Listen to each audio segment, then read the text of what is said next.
Welcome to Discovering. Every 5 years, the Michigan DNR does a walleye survey on Lake Gogebic, so we jump on board to see exactly how that's done. Male, 15-0. And some valuable information about attracting and providing for wildlife on your property.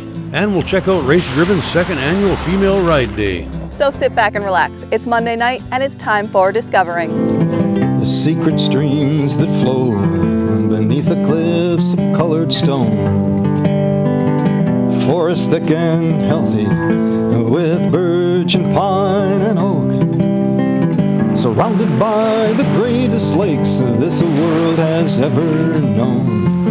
The black bear's awesome presence as he roams the hills and fields. Call of the timber wolf, the loon's lonesome trill. The eagle soaring high above, the trout lies deep and still. These are what I treasure,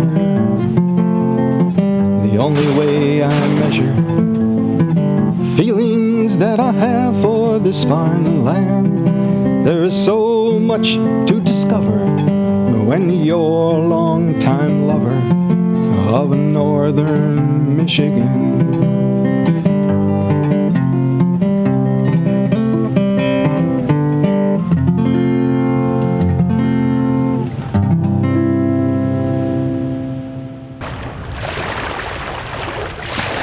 Lake Gogebic isn't known only for its jumbo perch. It's also one of the most popular lakes in the UP for walleye fishing.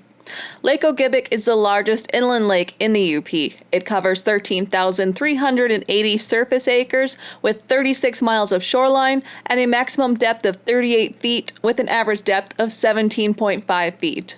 Every 5 years, the Michigan DNR Fisheries Department does a spring survey to assess how healthy the walleye population is on Lake Gogebic.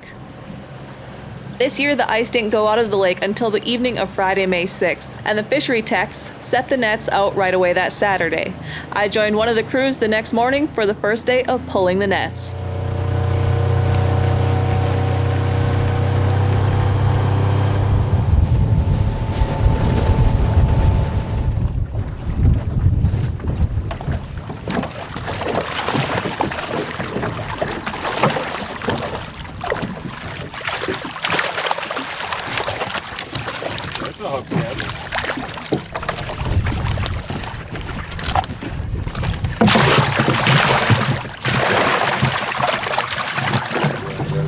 Walleye.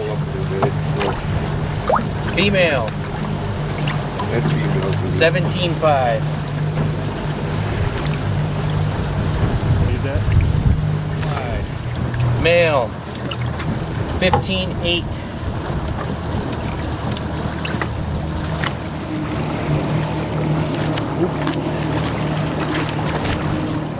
Male. 12.0. I think 17.4.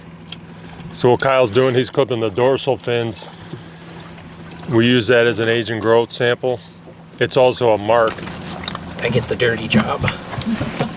Lake Gogebic is on a 5-year rotation where we're assessing the walleye population every 5 years in the spring. So do that right at ice out. It's when they're in spawning. So both pike and walleye, really, the day the ice leaves the lake, they're in shallow spawning. Pike, in fact, will often spawn under the ice if they're really ready to go. And with this year being such a late ice out, it can happen really fast. You could see like a walleye spawn be over and done with in 3 days sometimes. So that's why we have people eyes and ears watching the ice, waiting for the day it went out, and we were in here electrofishing that night, and then our nets were all set. I think we have about 75 nets set on the lake.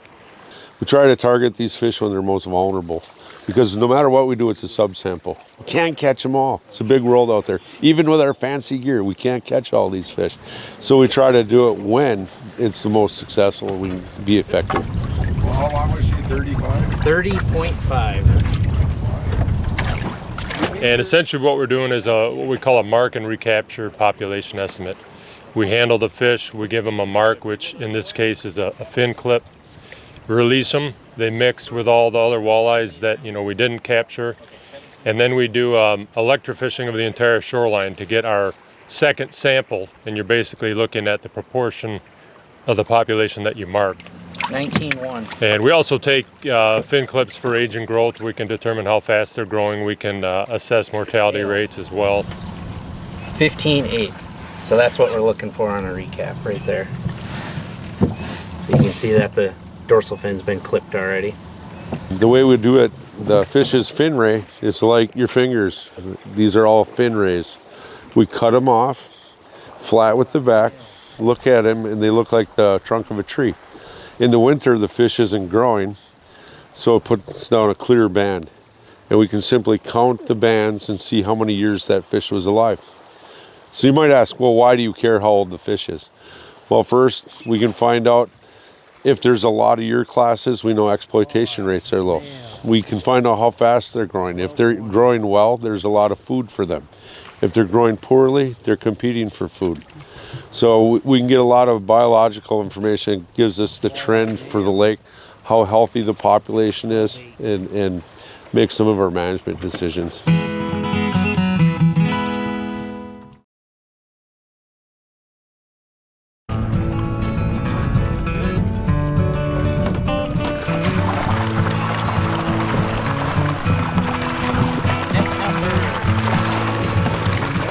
So around the turn of the century, 1900, this lake was a smallmouth bass lake, and that was the predominant game fish, smallmouth and pike. And walleyes were stocked here around the turn of the century. They actually came from Saginaw Bay, and they just took off. The great spawning habitat, they took off. They've been naturally reproducing since. We don't stock it at all. And you know, we'd love to keep it that way. We never want to stock a lake if Mother Nature can do its thing on its own. We have done similar surveys where we estimate the number of adult walleyes over the years. On Gogebic, it's really ranged from about 40,000 adult walleyes to 100,000. You know, it does go up and down with recruitment and good years of reproduction. We have heard a few things from anglers in the past couple of years that they're seeing some lower catch rates. So that's another good thing, is to try to see what's going on. Are their catch rates indicative of what's going on in the population? Because we do know that some walleye populations in the Midwest here are suffering from some effects of certain invasive species and climate change. So it's something with a lake this important, something we're trying to keep our eye on. 16.5. What we're really hoping is that we just get a statistically robust estimate of how many walleyes are here. We'll use that to determine if we, have to do anything different in terms of regulations.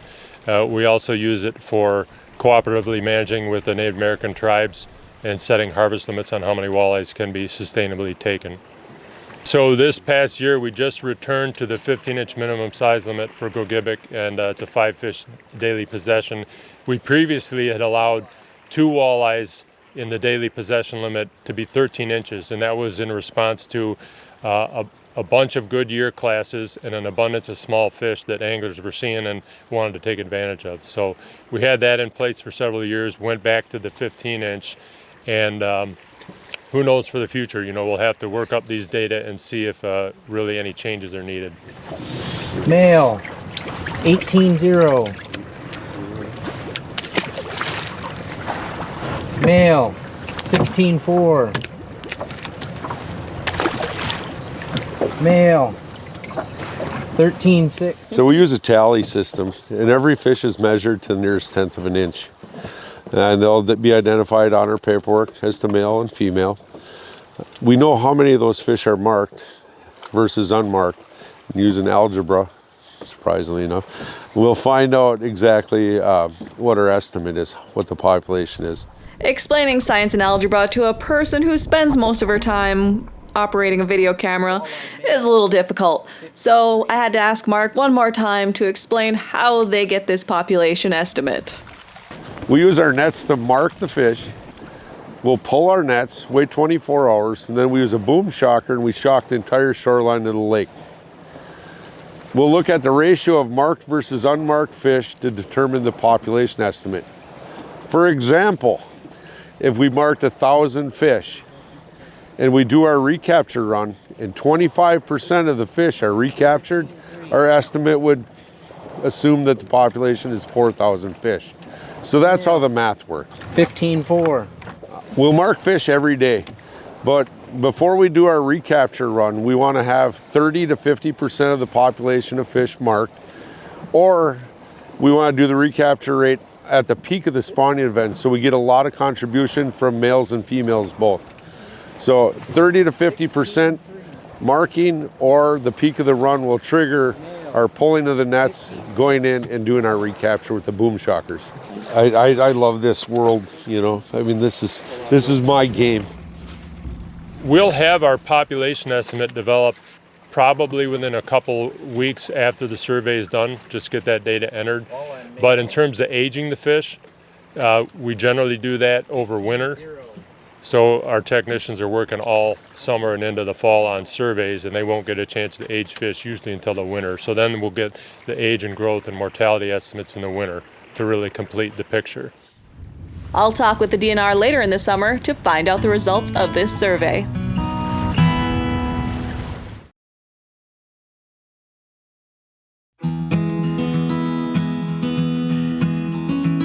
I met up with natural resource specialist Rory Matson in Escanaba, where he was giving a presentation on forest land management. Here's some valuable information about what you can do to attract and provide for wildlife on your property. Basically, if you want to attract wildlife and obviously game species, you know, to hunt or whatever, or even for viewing, there's a lot of things you can do. There's different plants that you can plant again, so they eat those and they come in, and you want to get the perennials that can stand a lot of browsing pressure. Red osier dogwood is a great one. If you can get it going for 2 years, they'll eat it to the ground and it'll just come up, you know, 2-3 feet the next year, and they just keep eating and munching on it. Obviously, food plots, a lot of people think about clover fields, or they think about an agricultural food plot, which is an annual. You can put those into a little more intensive. You usually, a lot of times, want to send in a soil sample, and you only need to send in one to get an idea of what's there and what you might want to put in there. Obviously fertilizer, different types of fertilizer, which is very expensive now, so you probably want to be careful on how much you use. But all that kind of stuff you can get into real intensive, or you can get into where you just plant, or you what they call frost seed. You can walk down your roads. Red clover, which is inoculated, is fantastic for frost seeding. You can just put it in a hand crank seeder. You don't have to buy any equipment. You can walk down your logging roads, walk down your entrance roads, and you just crank, and basically that clover will come up. Or you can mow these old fields and stuff a lot. You're not going to get a real quantitative stand, but what you will get is those clovers are out there, especially white clovers in the UP, and they will start to grow, and you'll enhance it that way. There's all kinds of shrubs that can be planted that will produce the berries. A lot of those, though, can't have the browsing pressure off the start, so usually fence them in, get them up to 4 or 5 feet in height, maybe higher, then pull your fence down. Usually it's too high to take anything out. So it's kind of like choke cherries and pin cherries when they come out, and when the bears go through it, sometimes they break the tree, and most of the time they don't, though. So there's lots and lots of things you can do without having to throw out corn and these type of things, just in case it ever gets illegal to do it. And at the same time, this other thing is a little bit more work, planting them, but once you get them in, it's far cheaper because they'll last a long time if you do it right. The other thing too, if you plant things and it's on a little bigger scale across your property, let's say you own 40 acres and you have those plants all over, deer and any type of wildlife, obviously the biggest predator to them, the thing that scares them the most, well, besides wolves on deer, I guess now in the UP, but other than that, it's human. So it's interesting to watch, and I get on private property, I've been on thousands of acres and thousands of people, helped over 35 years. But it's interesting to hear the stories, and sometimes in Get Out, that they think they respond to a four-wheeler. In other words, they hear a four-wheeler coming, they know there's food on the ground right after the four-wheeler, or your spin cast cedar goes off. And it's true. But those are the deer that I guess get a little more tame. And a lot of times, you can get a nice buck off it, but you don't get the Boone and Crockett ones that once in a while are strolling around in the Upper Peninsula. So these natural food plots literally help if that's what you're after. If you're after these bigger bucks, I've never been lucky enough to shoot one over bait. So I've shot some bigger bucks, but it always has to be more of a natural setting, so they don't really know I'm there. And I don't go out there all the time. They don't pattern me. That's why a lot of people see a lot of pictures at night on their cameras, and then they wonder when they're sitting in the blind where they went. They're still there, or they're off a little bit, and of course the bigger bucks will roam. It's just more of a natural setting, and it's a lot easier to hunt deer in a natural setting than it is hoping that deer will come to that pile, because they're smart animals. There is financial help for some of this stuff. So NRCS, which is the Natural Resource Conservation Service, they're throughout the whole UP. And here we're lucky enough to have an office right in Delta County in Escanaba. And they can provide financial incentives for a lot of this stuff. They have a program called CSP, which is Conservation Stewardship Program, which has a lot of things in there for plantings, but not only game species. They have pollinator habitat that you can put in, and all kinds of things like that. It's a very good program. You get 5 years of payments, payment each year, and then the year that you do, they call them enhancements for wildlife. When you do your enhancements, you get a little bit bigger shot. So they also have a program where you can get a forest management plan. And that forest management plan is developed on your goals and objectives, not anybody else's. So it's your property, so you can get one of those. And the cost share that they have with that, basically, if you shop around a little bit in the private sector for plan writers, you really won't have any out-of-pocket expense. Now you have a plan, get those plans written for 20 years, and you can use them for all kinds of incentives. You can use them for guidance. And like most people, when they get a forest management plan the first time and they get involved with their property, probably 5 years down the road, they'll be updating that, they'll be amending that, and there's no problems with those type of things.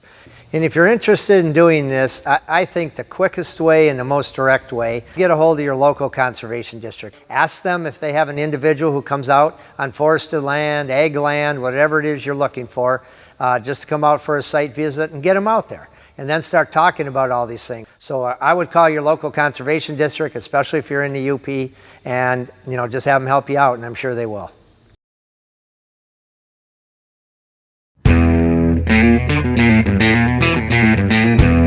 It was a beautiful Saturday, and I was in Delta County for Race Driven's second annual Female Ride Day. Our second annual Race Driven Female Ride Day. It's part of an international movement that's going on 16 years of women just getting out and riding.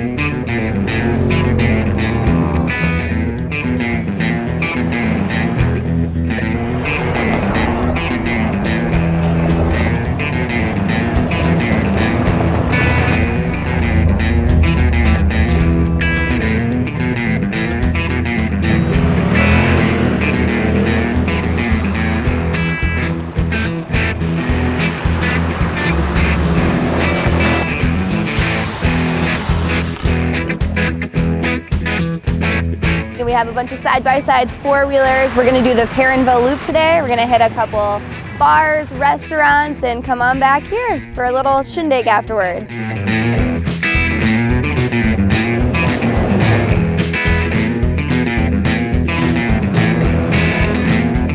We are donating to Tri-County Safe Harbor this year, all of our funds. So instead of doing t-shirts, we're gonna take all of that money that we were gonna use for the t-shirts and donate to them. We had over 70 women register this year. We didn't ask for registrations, so I think it's gonna be a pretty big event.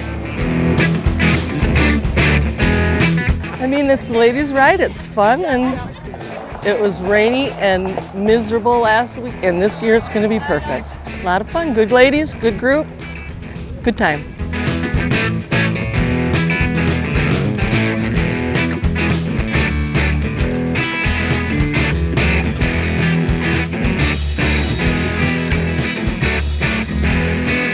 We're on our second annual Female Women's Ride today, sponsored by Race Driven, Polaris, KTM.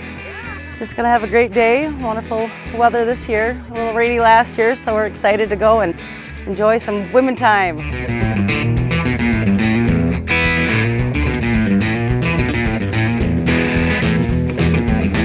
The movement started 16 years ago when women thought that this was a male predominant industry and they wanted women to be comfortable out here riding.